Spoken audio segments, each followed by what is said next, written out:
Today on Mom to Mom, we are going to create May Day baskets.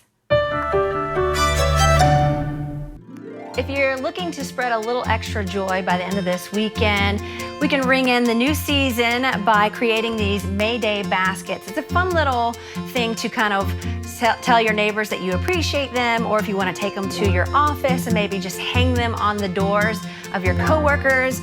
It always brings such joy to their faces, and they're a lot of fun to make. So what you'll need to create these May Day baskets, I have these peat pots, and they come in all different sizes, and the best thing about these is that you can just plant them in the ground, so you really don't have a whole lot of work you have to do there.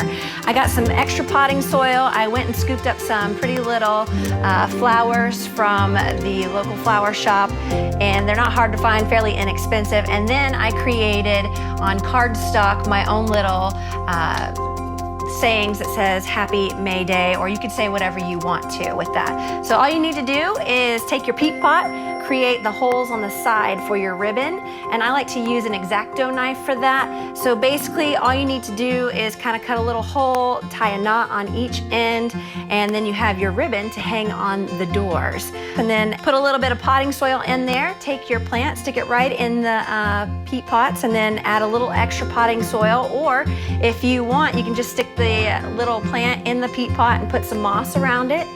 It's fairly inexpensive, really fun to do, and hopefully your coworkers or your neighbors will appreciate the effort. And if you have any wonderful ideas for next May Day, I would love to hear it. And we'll see you on the next Mom to Mom.